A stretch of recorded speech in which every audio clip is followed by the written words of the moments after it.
Assalamualaikum warahmatullahi wabarakatuh. Selamat datang di cerita horor kali ini. Sebelum kita mulai, jangan lupa untuk like, subscribe, dan nyalakan lonceng notifikasi agar kalian gak ketinggalan kisah-kisah seram yang akan membuat malam kalian semakin mencekam. Jadi, siapkan diri kalian, matikan lampu, dan pastikan kalian tidak sendirian saat mendengarkan cerita ini. Karena, siapa tahu, ada yang ikut mendengarkan bersamamu. Dan inilah ceritanya. Langit di atas pantai Karang Hitam tampak mendung sore itu. Angin berembus kencang, membawa aroma khas laut yang bercampur dengan sesuatu yang lebih samar. Aroma dupa yang terbakar perlahan.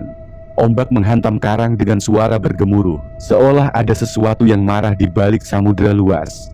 Di tepi pantai yang sepi, seorang pria paruh baya, Pak Wiryo, berdiri dengan tangan gemetar. Matanya menatap sajen yang baru saja diletakkan di atas batu besar. Sajen itu berupa tumpeng kecil, bunga 7 rupa, dupa yang mengepul, dan sebotol minyak wangi khas yang konon hanya digunakan untuk ritual tertentu. Di belakangnya, seorang pemuda bernama Budi, anaknya sendiri, mengawasi dengan raut wajah ragu. "Ayah, ini benar-benar perlu dilakukan?" tanya Budi dengan suara pelan. Pak Wiryo tidak segera menjawab. Ia hanya menarik napas dalam-dalam, lalu menatap anaknya dengan sorot mata penuh kewaspadaan. "Ini bukan soal mau atau tidak, Nak. Ini kewajiban. Sudah turun-temurun, setiap tahun harus ada sajen untuk penghuni pantai ini. Jika tidak, sesuatu yang buruk akan terjadi." Budi menghela napas, masih belum sepenuhnya percaya dengan mitos yang sering diceritakan warga desa. Baginya, pantai ini hanyalah pantai biasa, tempat orang-orang mencari ikan dan menikmati pemandangan. Tapi bagi penduduk tua di desanya, pantai ini lebih dari sekadar hamparan pasir dan lautan. Ada sesuatu yang mendiami tempat ini, sesuatu yang tidak boleh diganggu. Malam sebelumnya, Budi sempat berbincang dengan teman-temannya di warung kopi desa. Di antara mereka ada Anto dan Jaka, dua pemuda yang terkenal pemberani, atau lebih tepatnya nekat. "Aku nggak percaya sama cerita sajen itu," kata Anto sambil menyeruput kopi hitamnya. "Itu cuma akal-akalan orang tua, supaya kita takut. Aku sering ke pantai malam-malam, gak pernah ketemu yang aneh-aneh." Jaka mengangguk setuju. "Betul, lagi pula kalau memang ada penghuni, kenapa gak pernah ada yang lihat wujudnya?" Budi, yang selama ini lebih banyak diam, akhirnya angkat bicara. "Bukan soal percaya atau enggak, tapi kalau sudah jadi adat, kenapa harus dilanggar?" Anto tertawa kecil. "Kalau memang ada yang marah, ayo kita coba buktikan. Besok kita ke pantai, kita buang sajen itu. Kita lihat apa yang terjadi." Jaka mengangguk, wajahnya penuh semangat. "Setuju. Kita lihat apakah memang ada sesuatu di sana." Budi merasa ragu, tapi dorongan rasa ingin tahu akhirnya mengalahkan ketakutannya.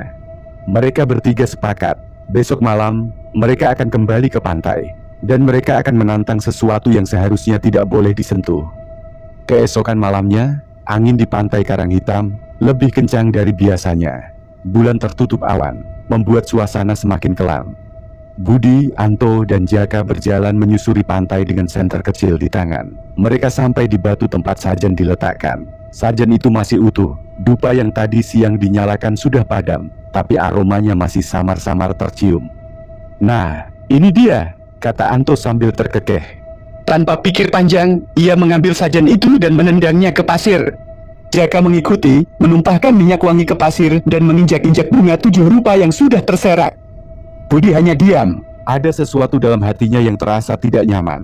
Tapi sebelum ia bisa mengatakan apapun, angin tiba-tiba bertiup lebih kencang. Dari kejauhan, suara deburan ombak terdengar berubah, seolah ada sesuatu yang muncul dari dalam laut.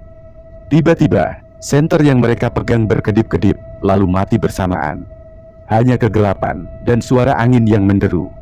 Dan dari balik pekatnya malam, terdengar suara perempuan tertawa. Suara yang tidak seharusnya ada di sana.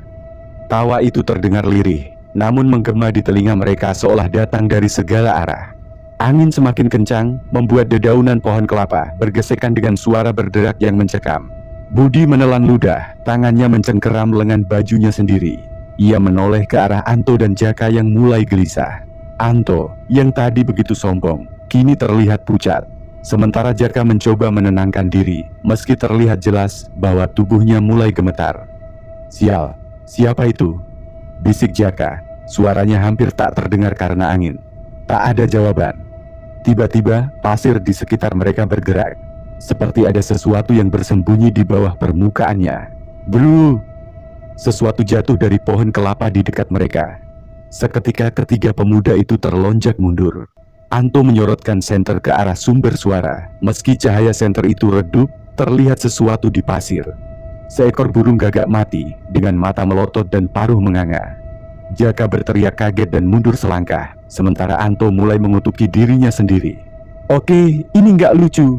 Kita pergi dari sini," kata Budi dengan napas memburu. Tanpa menunggu persetujuan, mereka bertiga berbalik dan berlari meninggalkan pantai. Namun, langkah mereka terasa berat. Seperti ada sesuatu yang menahan kaki mereka, meskipun pasir di bawah terlihat normal. Dan tawa itu kembali terdengar. Lebih dekat, lebih nyaring. Seolah sesuatu sedang berdiri tepat di belakang mereka. Begitu mereka berhasil mencapai pemukiman, Budi langsung menutup pintu rumahnya dengan napas tersengal. Keringat dingin membasahi tubuhnya. Jaka duduk di lantai dengan tangan di kepala, berusaha memahami apa yang baru saja terjadi. Sementara Anto, yang biasanya paling berani, hanya diam. Wajahnya lebih pucat dari sebelumnya, dan tatapannya kosong menatap lantai. "Anto, kau kenapa?" tanya Budi. Anto tidak menjawab. Tangannya masih gemetar, matanya berkaca-kaca. "Anto, jawab aku." Jaka mulai panik dan mengguncang tubuh Anto. Tiba-tiba Anto mendongak. Wajahnya bukan wajah Anto yang biasanya. Mata hitamnya terlihat kosong, bibirnya sedikit terbuka, dan dari sudut mulutnya menetes cairan hitam pekat yang berbau anyir. Dan ketika ia berbicara, suaranya bukan lagi suara Anto. "Kalian telah mengusik tempat yang bukan milik kalian." Suara itu berat, bergema, bukan suara manusia biasa. Jaka dan Budi mundur dengan ngeri. Tubuh Anto mulai kejang, lalu tiba-tiba tertawa dengan suara yang sama seperti yang mereka dengar di pantai. Tawa yang memilukan. Tawa yang bukan milik manusia. Tawa milik sesuatu yang telah mereka bangunkan. Angin malam berdesir lembut di antara celah rumah-rumah tua desa Karang Hitam, membawa serta bisikan yang hanya bisa didengar oleh mereka yang telah mengusik sesuatu yang seharusnya tetap tertidur. Di dalam rumah Budi, Jaka masih mengguncang tubuh Anto, yang kini duduk kaku dengan tatapan kosong. Suara tawa mengerikan yang keluar dari mulutnya telah berhenti, namun atmosfer di sekitarnya masih terasa mencekam. Pak Wiryo tiba-tiba mendobrak pintu. Wajahnya yang biasanya tenang kini penuh dengan kepanikan. "Apa yang kalian lakukan?" Suaranya bergetar. Budi dan Jaka hanya bisa terdiam. Mereka tidak tahu bagaimana menjelaskan apa yang terjadi. Pak Wiryo melangkah mendekati Anto dan mengamati wajahnya dengan seksama. Matanya menyipit, lalu ia menarik napas panjang sebelum berujar pelan. "Kalian sudah melanggar larangan suci. Sesuatu dari laut telah mengikutimu pulang." Budi merasa jantungnya hampir berhenti berdetak. "Lalu, apa yang harus kita lakukan, ya?" Pak Wiryo tak langsung menjawab. Ia menoleh ke arah Anto yang kini mulai tersenyum miring, senyum yang terasa asing dan menyeramkan. "Tidak ada yang bisa kalian lakukan." Suara itu bukan suara Anto. Itu suara yang dalam, berat, seolah berasal dari dasar samudera yang paling kelam. Pak Wiryo langsung mundur selangkah dan menggenggam tasbih di tangannya. "Tidak, kau bukan anak ini." Anto perlahan berdiri. Matanya yang kosong kini berangsur-angsur berubah. Dari pupil manusia biasa, perlahan menjadi hitam pekat sepenuhnya. "Sajen kalian telah dihina, dan kini tebusannya adalah nyawa." Tiba-tiba, seluruh lampu di rumah itu padam. Udara mendadak membeku, seolah ada sesuatu yang menyelimuti mereka dengan hawa dingin yang berasal dari dunia lain. Di luar rumah, suara ombak yang menghantam pantai semakin keras. Tidak seperti biasanya. Seperti ada sesuatu yang bergerak di bawah air, sesuatu yang sangat besar. Pak Wiryo menggenggam pundak Budi dan Jaka. "Kita harus pergi ke pantai. Sekarang juga." Tanpa membuang waktu mereka bergegas menuju pantai Karang Hitam. Anto tidak ikut, atau lebih tepatnya Anto bukan lagi Anto. Sosok yang berada di dalam tubuhnya hanya tertawa ketika mereka meninggalkannya. Sepanjang perjalanan, Pak Wiryo menggumamkan doa-doa yang hanya dipahami oleh mereka yang paham ilmu leluhur. Angin semakin kencang, seolah menolak kedatangan mereka. Sesampainya di pantai, mereka dikejutkan oleh pemandangan yang mengerikan. Sajen yang tadi siang mereka tendang kini tersusun kembali. Namun kali ini di sampingnya terdapat sesuatu yang tidak seharusnya ada di sana. Sesosok tubuh manusia yang membusuk. Jaka berteriak dan mundur. Tubuh itu mengenakan pakaian yang sama seperti yang dikenakan Anto malam ini. Namun bagaimana mungkin? Anto masih ada di rumah, bukan? Pak Wiryo segera menyalakan dupa dan meletakkan kembali sajen yang baru. Tangannya gemetar saat menaburkan bunga 7 rupa ke atas pasir. Kami meminta maaf. Kami tidak bermaksud menentang hukummu, katanya dengan suara bergetar. Tiba-tiba, dari tengah laut, muncul sesosok bayangan besar. Tingginya mencapai pohon kelapa, dengan rambut panjang yang tergerai hingga menyentuh air. Wajahnya tersembunyi dalam kabut, namun aura yang dipancarkannya begitu mengerikan. Budi dan Jaka membeku. Mereka tidak bisa bergerak, seolah keberadaan makhluk itu telah menahan setiap sendi tubuh mereka. Pak Wiryo menunduk, lalu berbisik. Tebusan harus dibayar, hanya dengan satu cara. Budi menoleh. Apa maksud ayah? Pak Wiryo menatapnya dengan mata berkaca-kaca. Anto, atau kita semua? Jaka tersentak. Tidak mungkin. Kita bisa mencari cara lain. Namun sebelum mereka bisa melakukan apapun, sosok dari laut itu bergerak maju. Suara deburan ombak semakin menggila dan pasir di sekitar mereka mulai bergerak sendiri. Tiba-tiba terdengar jeritan dari arah desa. Jeritan Anto. Dan saat mereka menoleh, mereka melihat sesuatu yang tidak akan pernah mereka lupakan seumur hidup mereka. Sosok Anto. Kini hanya tinggal jasad yang kosong.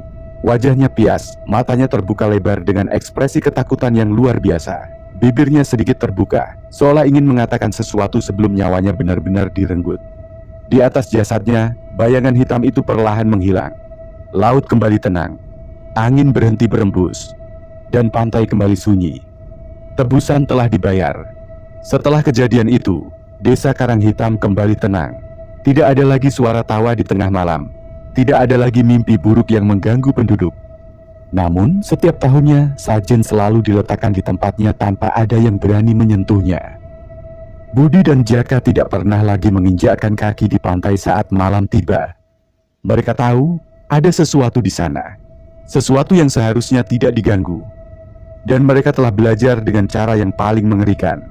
Beberapa larangan bukan sekadar mitos. Beberapa larangan ada untuk melindungi kita dari sesuatu yang jauh lebih mengerikan. Sesuatu yang tidak boleh dibangunkan.